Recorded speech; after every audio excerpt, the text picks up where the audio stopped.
Chief of Army Staff, General Upendra Dwivedi, GOC&C Western Command, Lieutenant General M.K. Katiyar, Lieutenant General Retired Sri Satish Kumar Nambiar ji and major retired R.S. Vedi और यहाँ मौजूद सारे officers, हमारे सभी सम्मानित veterans, मेरे media के मित्रों, मैं तो जब नाम्बियार साहब को और वेदी जी को मैं सुन रहा था तो मैं तो बहुत ही थ्रिल्ड महसूस कर रहा था। और आप सब लोग जो सामने बैठे हुए हैं, मैं सोच रहा था कि क्या परमात्मा ने आपके अंदर जज्बा दे रखा था कि आपने भारत माता के मस्तक को झुकने नहीं दिया। मैं एक बार शीश झुकाकर आप सभी का अभिनंदन करता हूं।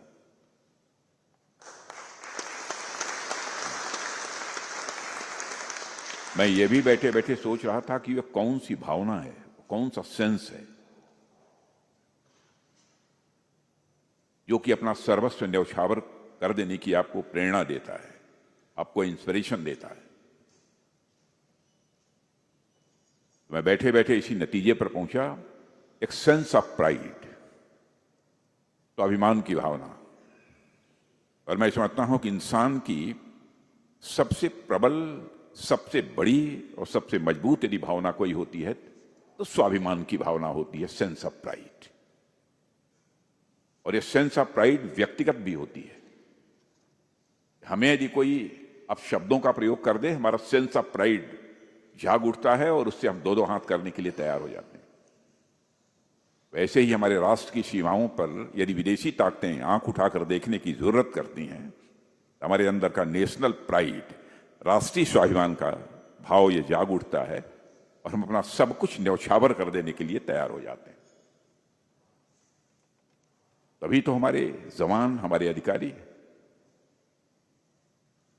उसी राष्ट्रीय स्वाभिमान की भावना के कारण चिंता नहीं करते कि मेरा क्या होगा, मेरे परिवार का क्या होता है, शहीद हो जाते हैं। और मेरा सौभाग्य है कि मैं इस कार्यक्रम में मौजूद हूं। इस कार्यक्रम के इस स्वरूप के बारे में मुझे बहुत अधिक जानकारी नहीं थी, लेकिन यह था कि कोई कार्यक्रम होने वाला है जिसमें आप सब यहां आने वाले हैं। और आप सबके बीच आना, मैं समझता हूं कि मेरे जिंदगी का एक बहुत ही सौभाग्य का क्षण है, ऐसा मैं मानता हूं। और मैं कह सकता हूं कि राष्ट्र की मिट्टी को आप सब ने अपने पसीने और खून से सींचा है। 1965 के युद्ध में आप सब ने जो शौर्य और पराक्रम दिखाया है वह इनक्रेडिबल था। और रक्षा मंत्री के रूप में आज मैं कृतज्ञ राष्ट्र की ओर से आप सभी की वीरता को नमन करता हूं। 1965 का वार सिर्फ एक छोटा मोटा यह वार नहीं था, बल्कि यह भारत की ताकत की एक परीक्षा थी। और उस दौर में जो परिस्थितियां थी उसे देखते हुए पाकिस्तान ने यह सोचा, इनफिल्ट्रेशन से और गुरिल्ला टैक्टिक्स से और अचानक हमलों से वह भारत को डरा देगा, तो वह भारत को पीछे कर देगा। और हमारे दुश्मन यह जानते नहीं थे कि भारत की मिट्टी में पला हर जवान इस भावना के साथ पला होता है, इस भावना के साथ बढ़ा होता है, चाहे कुछ भी हो जाए, लेकिन इस देश की सॉवरेनिटी और इस देश की इंटीग्रिटी पर वो किसी भी सूरत में आंच नहीं आने देगा। और आप में से कई साथी उस दौर में बैटलफील्ड में मौजूद थे और आपने तो फेस टू फेस कॉम्बैट भी देखा है और आपने अपनी आंखों से युद्ध का असली चेहरा देखा है। आपसे बेहतर और कौन जान सकता है। 1965 के युद्ध पर वैसे तो बहुत सारी पुस्तकें लिखी गई हैं, लेकिन बहुत पुस्तकें सब कुछ नहीं बताती हैं। आज जब नाम्बियार साहब बोल रहे थे, वेदी साहब बोल रहे थे, तो मैं यही सोच रहा था, बहुत सारी ऐसी चीजें हैं जो कि पुस्तकों में जो दर्ज होनी चाहिए थी वह दर्ज नहीं हो पाई हैं। बैटल फील्ड की बिताई गई रातें, तोपों की आवाज, गोलियों की गड़गड़ाहट और अपने साथियों को खो देने जैसी भावनाओं को वही समझ सकता है जिसने इसे जिया हो, आप जैसे लोग। और मैं जब भी कभी भी आप में से किसी से भी मैं मिलता हूं, बातचीत करता हूं, तो मुझे आपकी आंखों में वह सारी भावनाएं और वह गर्व एक साथ दिखाई देता है। तो मुझे यकीन है आज यहां बैठा हर वेटरन उन नामों को, उन चेहरों को जरूर याद कर रहा होगा जिसे आपने खोया है। लेकिन उन यादों के साथ ही दिल में एक आवाज भी गूंजती होगी कि उनकी शहादत व्यर्थ नहीं जाएगी, भले ही आज आपकी उम्र क्यों न बड़ी हो गई हो, लेकिन फिर भी ये जज्बा आपके अंदर होगा, मैं जानता हूं। और आज मैं आपकी आंखों में देखकर वीर गति जिन हमारे अधिकारियों ने, जवानों ने प्राप्त की है, उनकी स्मृति को, उनकी याद को मैं नमन करता हूं। 1965 का युद्ध हमारे लिए आसान नहीं था। पाकिस्तान ने इन्फिल्ट्रेशन कराई, लोकल लोगों को भड़काने की कोशिश की, लेकिन आप सब ने, हमारे वीर जवानों ने उनकी हर चाल को विफल कर दिया था। और इस युद्ध के दौरान अनेक ऐसे बैटल्स हुए जिन्होंने इतिहास में अपना नाम दर्ज करा दिया। बैटल ऑफ फिलोरा में हमारी आर्म्ड फोर्सेस ने जो पराक्रम दिखाया, उसने पाकिस्तान की हिम्मत तोड़ दी। इसके अलावा बैटल ऑफ चामिंडा की लड़ाई तो दुनिया की सबसे बड़ी टैंक बैटल्स में गिनी जाती है। वहां भी आपने साबित कर दिया कि युद्ध टैंकों से नहीं, बल्कि हौसले और डिटर्मिनेशन से ही जीता जा सकता है। 1965 के युद्ध का जिक्र हो और बैटल ऑफ असल उटर का जिक्र न हो, ऐसा भला कैसे हो सकता है। वहां हमारे वीर अब्दुल हमीद ने अपने अकेले साहस से टैंकों की पूरी कतार को जला डाला था। और उन्होंने हमें यह सिखाया था कि bravery is not about the size of the weapon, it is about the size of the heart.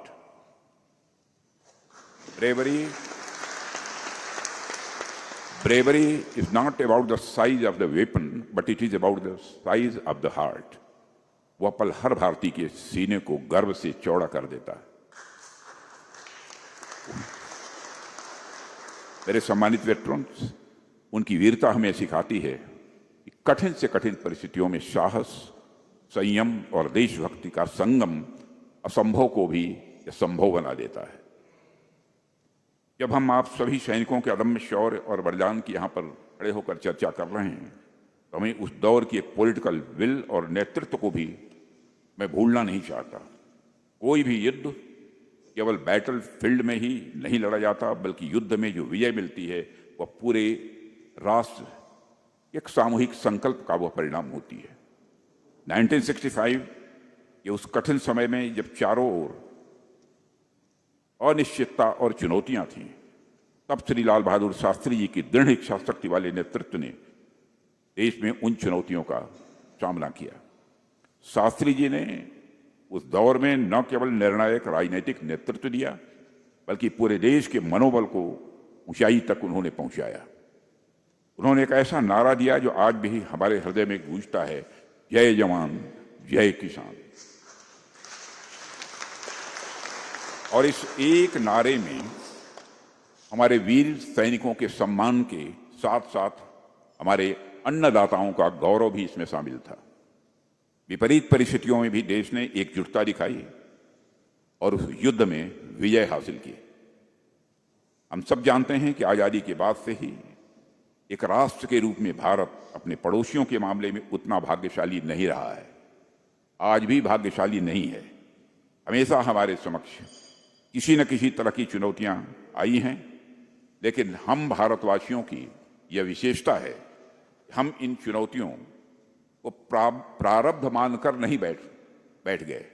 हमने मेहनत की और अपने प्रारब्ध का निर्णय, अपने भाग्य का निर्णय, अपनी नीयत का निर्माण हमने खुद किया। साथियों, किसी भी राष्ट्र का वास्तविक भाग्य उनके खेतों में, उनके कारखानों में, प्रयोगशालाओं में और रणभूमि में बहाए गए पसीने से बनता है। हमारे नागरिकों ने अब यह सिद्ध कर दिया है, भारत अपना भाग्य किसी और के भरोसे नहीं छोड़ता, भारत अपना भाग्य खुद गढ़ता है। इसका एक उदाहरण हमें ऑपरेशन सिंदूर के दौरान भी देखने को मिला है। पहलगाम की उस विभत्स घटना को हम भूले नहीं हैं, और जब भी वह घटना हमें याद आती है तो दिल भारी भी होता है और मन आक्रोश से भर भी उठता है। वहां जो हुआ उसने हम सबको झकझोर दिया, लेकिन वह घटना हमारे मनोबल को तोड़ नहीं पाई। हमारे प्रधानमंत्री जी ने यह संकल्प लिया, इस बार आतंकवादियों को ऐसा सबक सिखाया जाएगा जिसकी उन्होंने कभी कल्पना भी नहीं की होगी। और ऑपरेशन सिंदूर में हमने ये लॉन्च किया और दुश्मनों को दिखा दिया कि हमारा प्रतिकार कितना मजबूत होता है, कितना ताकतवर होता है।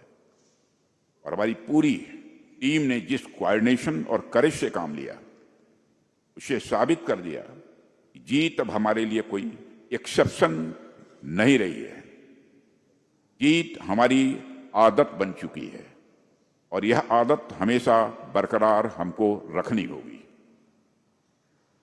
साथियों, आज जब मैं अपने वेटरन्स के बीच हूं तो मैं एक कमिटमेंट भी आपके समक्ष दोहराना चाहता हूं। वह कमिटमेंट यह है कि चाहे हमारे सर्विंग सोल्जर्स हों, वेटरन्स हों या हमारे शहीदों के परिवारजन हों, हमारी सरकार के लिए हर किसी की डिग्निटी और वेलफेयर यह हमारी टॉप प्रायोरिटी है। फोर्सेस का मॉडर्नाइजेशन हो, बेटर ट्रेनिंग हो, इक्विपमेंट का अपग्रेडेशन हो, यह सब हम इसलिए कर रहे हैं कि हमारा जवान कभी रिसोर्सेस की कमी महसूस न करे। हमारी कोशिश यही है। कितनी कामयाबी मिल पाएगी, कोशिश करेंगे कि हमको कामयाबी मिले, जो चाहते हैं वो करने में। और एक सरकार के तौर पर हम भी अपनी जिम्मेदारियों से पीछे नहीं हटने वाले हैं। मैं पूरे आपको भी और समस्त देशवासियों को भी यकीन दिलाना चाहता हूं। हमने अपने वेटरन्स के लिए भी, उनके परिवारजनों के लिए तथा उन पर आश्रितों के लिए भी कई ऐसे पॉजिटिव स्टेप्स लिए हैं, लेकिन यह कोई आसान नहीं किया है। यह आपका करके हमने आपको सम्मान महसूस किया है, अपने को गौरवान्वित महसूस किया है, सब अपने वेटरन्स के लिए करके। और मैं उन सारी स्कीम्स की यहां पर बहुत डिटेल में जाकर चर्चा करने का कोई औचित्य नहीं है। जो चीज हो गई वो हो गई है। और आज के अवसर पर मैं पुनः आप सबके प्रति हृदय से सम्मान व्यक्त करते हुए परमात्मा से यही प्रार्थना करता हूं तो हमें इतनी शक्ति दे, इतना सामर्थ्य दे कि हम आप सबके लिए, अपने बलिदानियों के लिए कुछ न कुछ जब भी आवश्यकता हो करते रहें, और करते रहने का यह जज्बा मेरे अंदर सदैव बना रहे। मैं आप सभी की वीरता को नमन करते हुए देशवासियों को एक बार फिर से 1965 के युद्ध की विजय स्मृति की बधाई देते हुए अपना निवेदन यहीं समाप्त करता हूं। आप सबको